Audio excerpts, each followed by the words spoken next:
D2 వస్తుందని జెప్పేసి ఆ రోజుల నుంచి మేము వింటూ ఉన్నాం. అవును. సో, అది వస్తుంది, వస్తుంది అని జెప్పేసి అలా వస్తూనే ఉంది తప్ప ఇంకా మెటీరియలైజ్ అవ్వలేదు. అలా కాదండి.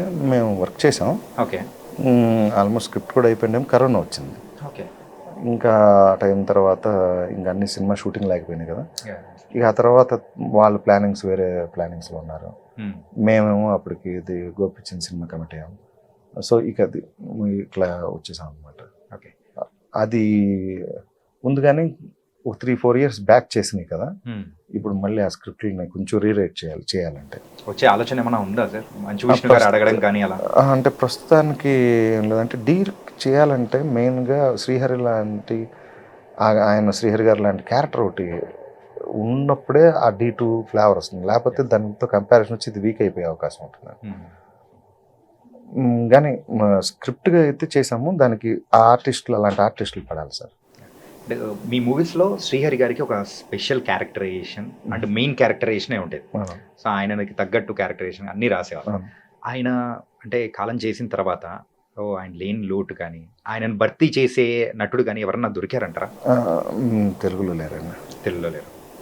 అంటే ఆయన స్లాంగ్, ఆయన హ్యూమర్ ఎంత ఫెరోషియస్‌గా కనిపిస్తాడో అంత హ్యూమర్ ఉంటుంది ఆయన. హ్మ్. ఆ బ్లెండ్ చాలా లేతల్ బ్లెండ్ అండి. Very rare. Very rare. ఎంత సివియర్ చేసి ఇమ్మీడియట్‌గా నవ్వించేయటం. యాహ్! మీరు 'కింగ్'లో ఆయన క్యారెక్టరైజేషన్‌లో అదే ఉంటుంది. ఎంత ఫోర్స్‌గా ఉంటాడో ఇమ్మీడియట్‌గా అంతే కమెడియన్ టోన్ అంటే ఆ ఫీల్ ఉంటుంది. హ్మ్. చాలా మంచి ఆర్టిస్ట్ అండి ఆయన. ఓకే. చాలా మంచి ఆర్టిస్ట్. నిజంగానే మిస్ అవుతున్నాం. అలాగే 'బాద్‌షా' మూవీ గురించి కూడా మనం మాట్లాడుకోవాలి. ఎన్టీఆర్ గారితో వర్కింగ్. ఆ మూవీ టైమ్‌లలో డిఫరెంట్ క్యారెక్టరైజేషన్స్ అండ్ మీరన్నట్టే మీ స్టైల్ ఆఫ్‌లో స్టేజ్ మీద డాన్స్. ఈ ఐడియా ఎవరిది సార్? అది కూడా చాలా బాగా పేలిందనమాట. అవును. ఆ స్టేజ్ మీద డాన్సులది ఐడియా నాదేనండి. అది ఎలా చేసామంటే, అంటే ఒక ఐటెమ్ లాగా ఏదో చేయాలి.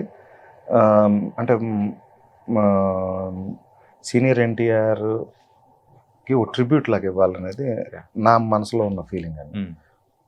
ఎందుకంటే జూనియర్ ఎన్టీఆర్ గారు చేస్తున్నారు ఎన్టీఆర్ గారు. సో, దానికి ఆయన ఎన్టీఆర్ సాంగ్‌లు చేస్తే బావుంటుంది హ్మ్. అనేది అలా ఒక కాన్సెప్ట్ డిజైన్ చేసాం. అది మళ్ళీ కథలో ఉండాలి. సో, సంగీత్ ఆల్రెడీ రెడీలో చేసాము. దీంట్లో ఇంకొక స్టైల్ ఏదో చేయాలి అని చెప్పి అలా ఒక డిజైన్ చేసాం. హ్మ్. అది కూడా లేడీస్‌తో డాన్స్ చేయించడం. ఆ కాన్సెప్ట్ అంటే అలా నాజర్ డాన్స్ చేద్దాం అని అనుకుంటాం ఆ ప్రోగ్రామ్‌లో. లేడీస్ తిరగబడటం. అప్పుడు లేడీసే ఎన్టీఆర్‌తో డాన్స్ అంటే అలా ఒక యూనిక్ ఒక ఆలోచించి పెట్టామన్నమాట. అది బాగా పండిందండి. 'పద్మనాభ సింహ'. 'పద్మనాభ సింహం'. అది నార్మల్ క్యారెక్టరైజేషన్ కాదు సార్. ఆ 'పద్మనాభ సింహ' క్యారెక్టరైజేషన్ చెప్పే డైలాగు ఏదో తెలుగు హీరో చెప్పిన డైలాగ్ నుంచి తీసుకున్నారు అని చెప్పేసి ఆ రోజుల్లో మనం విన్నాం. అవును. సో, అది ఎంతవరకు ట్రూ అండ్ ఆ క్యారెక్టరైజేషన్ క్రియేట్ చేయడానికి గల అంటే ఇన్స్పిరేషన్ ఏంటి? మొత్తం క్యారెక్టరైజేషన్ కాదండి. ఎక్కడో ఆ ఫైర్ ఇస్ ద ఫైర్ అది. ఆ ఒకటే చిన్నది ఎక్కడో చూసింది దాన్ని కొంచెం చేసాం కానీ బట్ మిగతాదంతా కొత్తగానే చేసాం. అంటే ఒక సెపరేషన్ మనం కాలేజీలో అందరూ బాగా చదువుతూ ఉంటారు. లేకపోతే స్టూడెంట్స్ ఒకరిని మాత్రం అంటే హాస్టల్లో కానీ ఆ వార్డెన్లు సాగొట్టేస్తూ ఉంటారు. ఈ క్యారెక్టరేషన్ మనం చాలా సార్లు చూసుంటాం. అంటే ఆడు లేగవడు లేట్గా లేస్తాడు. వాడు పెరేడ్ అంటే మనం దీనికి రమ్మన్న లేట్గా వస్తారు. కాలేజీలో బెత్తం దెబ్బలు తింటూ ఉంటారు. సో, ఈ టైప్ క్యారెక్టరేషన్నే మనం ఫ్యామిలీలో పెడితే ఎలా ఉంటుందనే ఐడియా పద్మనాభ సింగ్ గారు. ఆయనంత స్ట్రిక్ట్‌గా ఉంటారు. టైంకి రావాలి.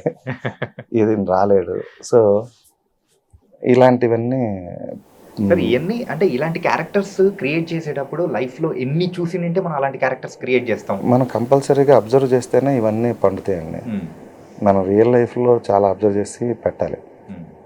ఇప్పుడు కూడా రేపొచ్చే సినిమాలో కూడా మాకు ఒక చుట్టాల ఆవిడ ఉంటుంది. ఆవిడ కనిపించినప్పుడల్లా ఏమమ్మా అలా ఎవరినైనా కానీ ఏమమ్మా ఏంటి అన్న హెల్త్ ప్రాబ్లం ఉందా అని అన్నంటే ఆవిడ లేనిపోయిన జబ్బులన్నీ అంట కడతా ఉంటుంది. రేపు అక్కడికి వెళ్ళు ఇది చేయించుకో లేదు అని అంటా ఉంటుంది. అంటే ఆ క్యారెక్టరేషన్ ఎందుకో నాకు ఇష్టం. అది ఇక్కడ మేల్ సాయి శ్రీనివాస్ గారి క్యారెక్టర్గా పెట్టాను. అలాగా 2-3 క్యారెక్టరేషన్ మన లైఫ్లో చూసినాయి. బట్ ఒక ఫ్రెండ్ ఉండేవాడు. అతను మాడితే ఏది మాట్లాడినా నువ్వేంటి నువ్వు చెప్తుంది అలా లేదే, నీ ఎక్స్ప్రెషన్ వేరేలా ఉంది అని, అంటే నొక్కి నొక్కి నువ్వు మాట్లాడుతున్నప్పుడేమో ఇలా ఉంది, కాదరా బాబు నేను ఏదో గొడవలో ఉన్నాను వదిలేవాడు కాదు. సో అదేదో ఒక పర్టికులర్ క్యారెక్టరేషన్ పట్టుకుని వెన్నెల కిషోర్కి పెట్టాం. ఇప్పుడు వెన్నెల కిషోర్ది తను very particular about particular thing అనమాట. అది మీరు రేపు సినిమా చూస్తారు, అది ఎంజాయ్ చేస్తారు అన్నమాట. అలా మన లైఫ్లో వచ్చే క్యారెక్టర్స్ని మనం పెట్టినప్పుడే అవన్నీ పొందుతూ ఉంటాయి కదా. అందుకే మీ కామెడీకి అంత ఫేమస్ అయిపోయారు. ఇప్పటికీ ఇన్ని సంవత్సరాలైనా కానీ ఆ మీమ్స్ అనేది కూడా ఇప్పటికీ దాన్నే కంటిన్యూ చేస్తూ ఉన్నారు, వేరే మూవీస్లో కూడా రాక. ఈ మీమ్స్ అన్ని చూస్తున్నప్పుడు how do you felt sir?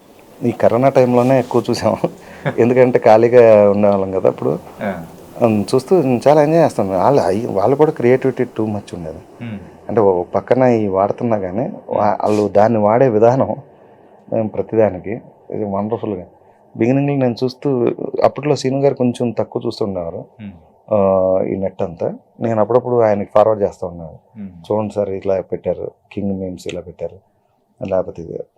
తర్వాత ఇప్పుడు ఆయన అలవాటు అయింది, ఆయనకి పెడుతున్నారు చాలామంది. సో హ్యాపీ అండి మాకు దాన్ని చూస్తే. ఇంకా రైటర్కి కానీ డైరెక్టర్కి కానీ వాళ్ళు చేసే జాబ్ని ఒక 10 ఏళ్ళ తర్వాత 20 ఏళ్ళ తర్వాత గుర్తుపెట్టుకుంటున్నారంటేనే అది హ్యాపీ కదండి. హ్యాపీ.